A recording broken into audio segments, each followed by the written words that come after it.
안녕하세요, 여러분. 오늘은 요즘 읽은 책과 읽고 있는 책, 그리고 산 책들에 대해 이야기하는 요즘 책 영상을 가지고 왔습니다. 요즘 책 소설 버전이라고 해야 할 것 같아요. 오늘 이야기할 책들은 어쩌다 보니까 다 소설책들이거든요. 논픽션도 많이 읽고 또 많이 만나는 8월이 되기를 바랬지만, 그리고 나름 열심히 좀 읽고 있기는 하지만 역시 권수로는 소설이 여전히 압도적인 거를 어쩔 수가 없는 것 같습니다. 그래서 오늘은 최근에 어떤 소설들을 읽었고 또 책장에 들였는지 그것에 대해 이야기를 해보려고 하고요. 그럼 영상 바로 시작해보도록 할게요.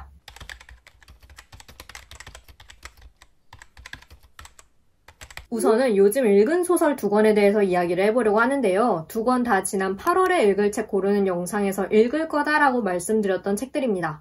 처음으로 이야기해볼 책은 조예은 작가의 치즈 이야기입니다. 출판사는 문학동네이고요. 이 책은 제가 도서관에서 빌려 읽었는데 이미 반납을 한 상태여서 아쉽게도 지금 실물책은 없습니다. 많은 분들께서 기다리셨을 조예은 작가님의 3번째 소설집이고요. 총 7편의 단편이 실려 있습니다. 각 단편이 무엇에 관한 내용인지 아주 간략하게 좀 이야기를 해보자면, 우선 표제작인 치즈 이야기의 화자는 어렸을 적 부모님이 치즈로 변하는 꿈을 꾸고 꿈에서 어디에서도 먹어보지 못한 환상적인 맛을 본 뒤로 꿈에서 깨고 나서도, 그리고 성인이 되어서까지 그 맛을 갈망하게 됩니다. 2번째 소설 보증금 돌려받기는 유흥가 근처에 위치한 빌라에 살던 성아가 이사를 앞두고 있지만 뻔뻔한 집주인 때문에 보증금을 돌려받지 못할 위기에 처하고 엎친 데 덮친 격으로 집 앞에 기묘하고 섬뜩한 무리가 나타나면서 공포에 빠지는 이야기를 담고 있습니다. 3번째 소설 수선화에 스치는 바람은 쌍둥이로 태어난 수미와 선희의 이야기인데요.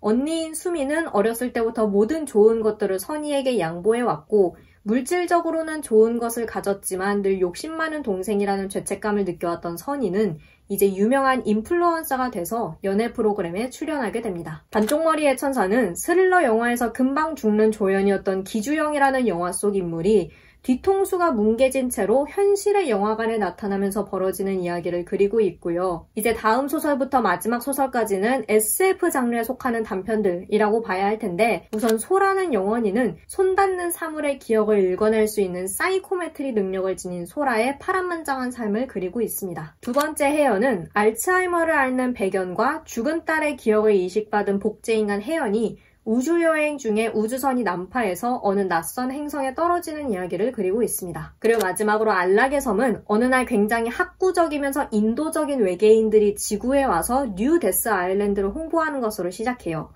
연구를 위해서 지구인의 육체가 필요하니 혹시 안락하고 평화롭게 생을 마감하고 싶은 지구인이 있다면 이 뉴 데스 아일랜드에 와달라, 우리가 당신들의 마지막을 책임지겠다라는 거죠.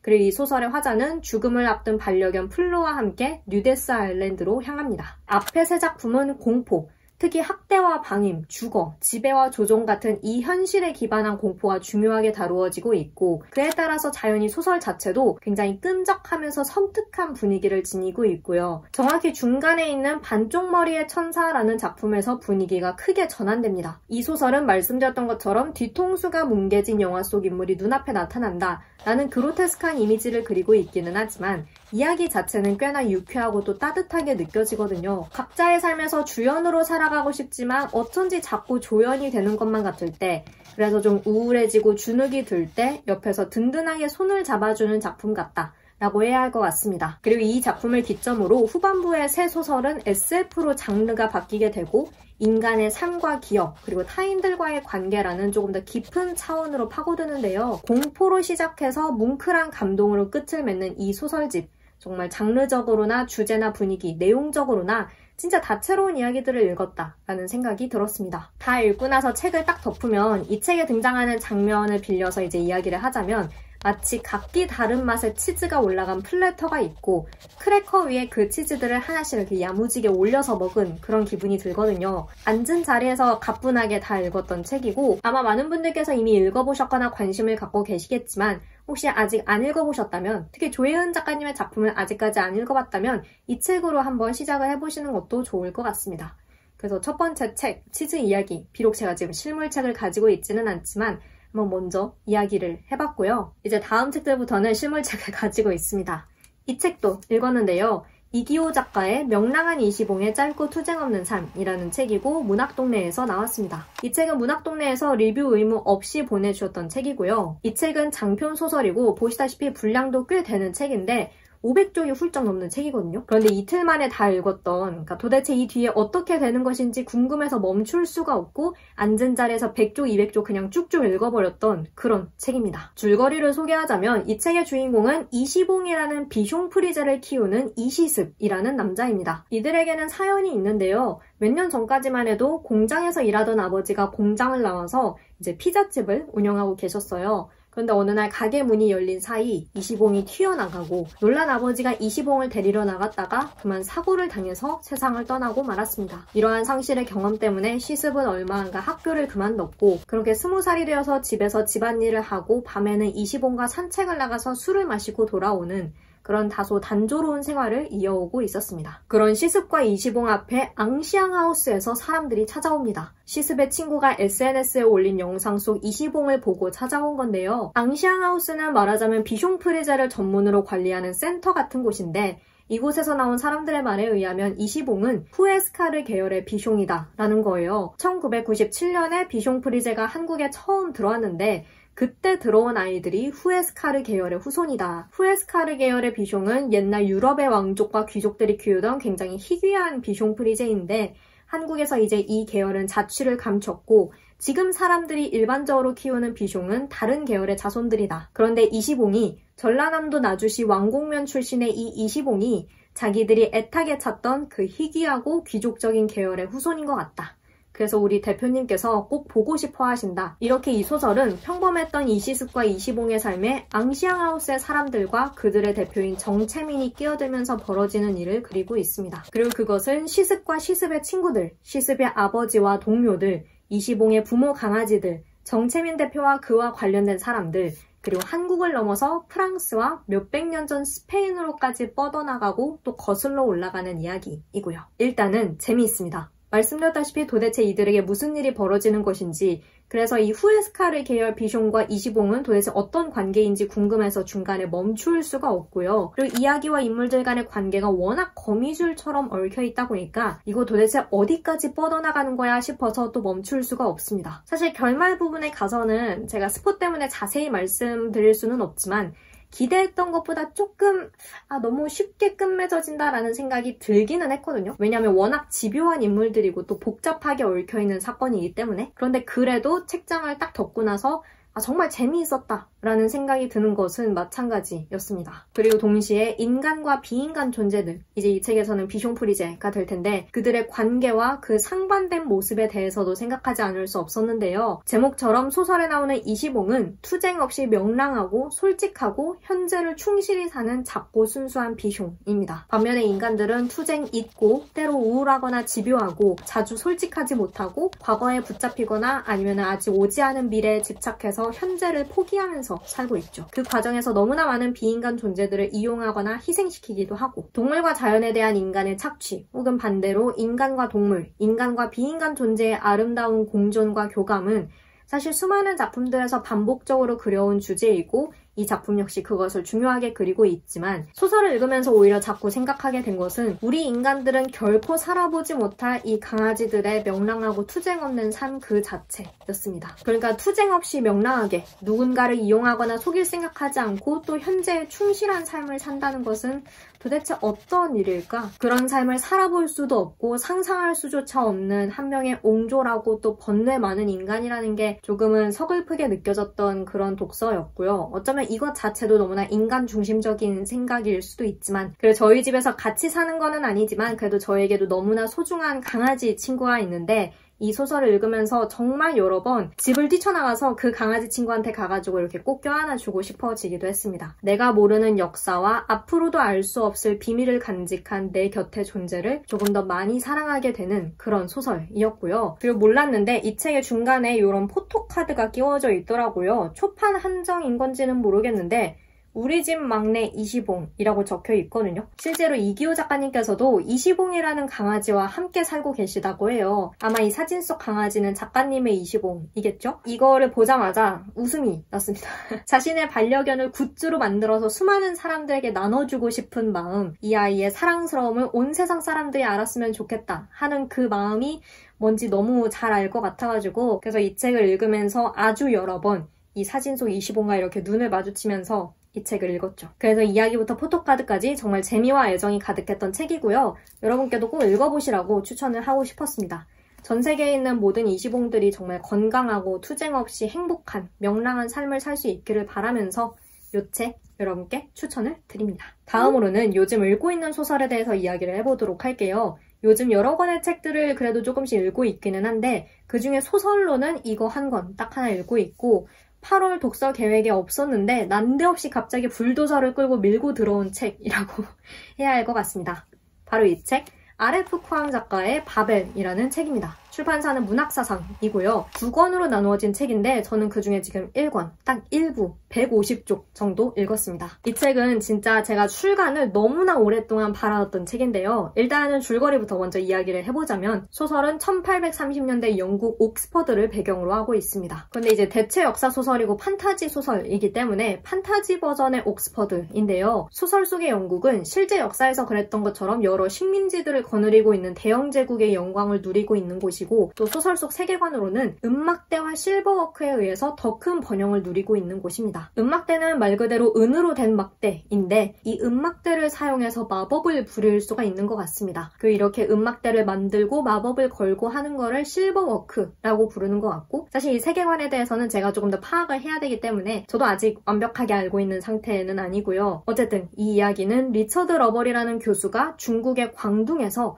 한 소년을 콜레라의 위험에서 구해서 영국으로 데려가면서 시작합니다. 이 아이는 로빈 스위프트라는 영국식 이름으로 새로운 삶을 시작해요. 로빈의 후견인인 러벌 교수는 로빈에게 고대 그리스어와 라틴어 교사까지 붙여서 강도 높은 교육을 시키고 옥스퍼드 대학교에 입학을 시키는데요. 로빈은 이제 옥스퍼드 대학교의 왕립 번역원, 이 소설에서는 바벨이라고 부르는 이 왕립 번역원에 들어가서 공부를 해야 합니다. 까지가 제가 읽은 부분의 내용이에요. 제가 지금 딱 1부를 끝냈는데 이제 이 주인공이 바벨 안에 들어가서 각 층에 뭐가 있는지 소개를 받고 말하자면 오리엔테이션을 끝냈거든요. 언제부터였는지 정확히 기억은 안 나는데 한때 외국 북튜브에서 다크 아카데미아라는 것이 굉장히 유행을 했던 때가 있거든요. 그리고 그때 바벨이라는 제목의 책이 꾸준히 언급이 됐습니다. 다크 아카데미아라는 역사적으로는 유럽과 영미권 백인 남성 중심의 엘리트주의에 기반한 그것을 정면으로 비판하는 소설이다 라는 설명이 있었고 옥스퍼드를 배경으로 번역이라는 것이 메인 소재로 다루어진다는 점, 판타지 소설이자 대체 역사 소설이기는 하지만 실제 역사 속의 식민주의와 제국주의, 인종차별 이런 것들을 그리면서 사회적으로 굉장히 의미 있는 이야기를 한다라는 점이 이 소개만 대강 들어도 너무나 흥미롭잖아요. 특히 어렸을 때부터 이제 호그와트 미학에 절여져 살았던 해리포터 키즈로서 다크 아카데미아라는 것의 이미지가 너무나 매력적으로 느껴졌기 때문에 이 책은 그냥 위시리스트 1순위였던 거예요. 그래서 정말 너무 읽어보고 싶었는데 아무리 기다려도 한국에서는 출간이 안 되는 거지. 그래서 진짜 너무나 어리석고 부질없는 짓이기는 하지만 이 책보다 먼저 RF 쿠앙 작가의 다른 소설 옐로페이스가 한국에 출간이 됐었거든요. 그래서 그 책도 궁금했는데 제가 안 읽고 버티고 있었어요. 바벨을 내줄 때까지 나는 그 책 안 읽겠다. 아무에게도 가닿지 않는 저 혼자만의 헛짓거리를 했었는데 어쨌든 이제 이 책이 나왔다. 그래서 나오자마자 사서 읽기 시작했죠. 근데 아직은 이 세계관을 말씀드렸다시피 좀 이해하고 파악하는 단계입니다. 당연하지 주인공도 이제 바벨에 입학했거든요. 저는 판타지 소설이나 SF 소설을 읽을 때 가장 기초가 되는 그 세계관 자체랑 온갖 용어들을 읽고 외우는데 제일 큰 어려움을 겪는 편이라서 지금 열심히 머리를 굴리면서 이해하려고 따라가려고 노력하고 있고요. 이 책 기대만큼 재미있는지 어떤지는 다 읽고 나서 이야기를 할 것이 생기면 제가 영상에서 꼭 공유를 하도록 하겠습니다. 일단은 지금 기대치가 100% 차있다. 마지막으로는 요즘 산 소설들에 대해서 이야기를 해보려고 합니다. 바벨도 따지고 보면 요즘 산 소설이기는 한데 그거는 이미 이야기를 했고 최근에는 이 책들을 또 샀습니다. 같은 출판사에서 같은 에디션으로 같이 출간된 책이라서 같이 이야기를 해보려고 하는데요. 박완서 작가의 그 많던 싱아는 누가 다 먹었을까? 그리고 그 그 산이 정말 거기 있었을까입니다. 출판사는 웅진 지식하우스이고요. 이옥토 작가님의 사진을 표지로 삼은 리커버 특별판입니다. 제가 분명 이 책 그만턴 싱하는 누가 다 먹었을까? 이 책은 학창시절에 읽었거든요. 왜냐하면 아직도 기억이 나. 당시에 저는 어째서인지 싱하라는 것을 살구같이 생긴 과일일 거다라고 막연하게 생각을 했었고, 소설을 읽고 나서 싱하는 내가 생각했던 그런 게 아니구나 라고 깨달았던 기억이 있어요. 그런데 정작 중요한 소설의 내용과 그것에 대한 저의 감상은 하나도 기억이 나지 않는다. 그런데도 저는 그간 아주 뻔뻔하게 나는 그래도 그만턴 싱하는 누가 다 먹었을까 그 책은 읽었어 하면서 읽은 척을 하고 있었던 거지. 그러다 이번에 이 리커버 특별판 소식을 보게 됐고 마침내 인정을 하게 됐죠. 너한테 양심이란 게 있다면 이제 더는 이 책을 읽었다고 간주해서는 안 된다. 그래서 이번에 샀고 이 책도 같이 출간이 돼서 같이 샀습니다. 책 소개에 따르면 이 그만턴 싱하는 누가 다 먹었을까 이 책은 박완서 작가께서 순전히 기억력에만 의지해서 쓴 연작 자전소설의 첫 번째 이야기로 1930년대 개풍 박적골에서 보낸 어린 시절부터 1950년 한국전쟁으로 황폐해진 서울에서의 20살까지의 성장기를 그렸다. 라고 합니다. 봐봐, 이렇게 책 소개가 있어야 설명이 가능한 정도면 이거는 이제 읽었다고 말을 할 수 없는 거예요. 그리고 함께 이번에 리커버 특별판으로 나온 그 산이 정말 거기 있었을까 이 책은 이 그만턴 싱하 이 책의 후속작이라고 합니다. 작가가 20살을 맞이한 1951년부터 1953년 결혼하기까지 성년의 삶을 담은 소설이라고 합니다.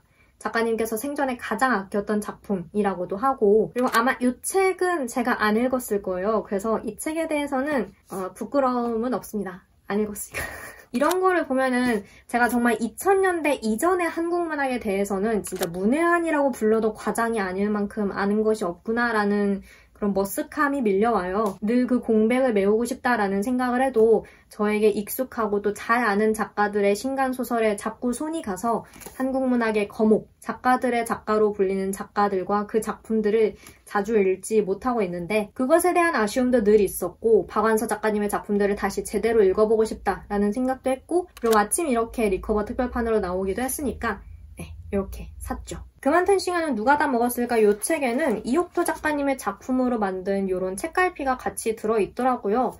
그리고 박완서 작가님의 문장들을 필사할 수 있는 이런 필사 노트도 같이 랩핑되어 있었고 선착순 한정 수량이라고 하니까 관심 있으신 분들은 얼른 체크해 보셔야 할 것 같습니다. 저는 기대하는 마음으로 조만간 이 책들도 읽어보려고 하고 있고 이 책들 읽을 때 두 권을 같이 연달아서 읽으려고 계획하고 있습니다. 네, 그래서 이렇게가 제가 최근에 읽고 만났던 소설들이고요. 도서관에서 빌려 읽었던 치즈 이야기까지 포함해서 역시 소설 읽을 때가 제일 행복합니다. 어쩔 수가 없는 것 같아요. 재미있는 소설, 마음 깊숙한 곳까지 밀고 들어오는 소설을 읽을 때가 제일 행복하고 시간도 빨리 가고 보람이 있는 것 같습니다. 네.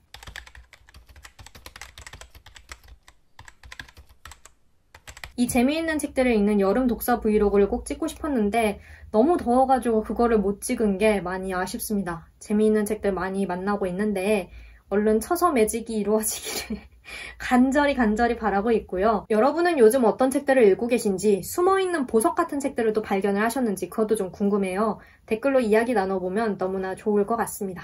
저는 오늘 보여드린 책들 포함해서 또 열심히 읽고 새로운 책들과 함께 찾아올 테니까요. 기대 많이 해주시고 오늘은 그럼 여기서 이만 영상 마치도록 하겠습니다. 오늘도 영상 봐주셔서 정말 감사하고 우리는 다음 영상에서 다시 만나요. 빠이!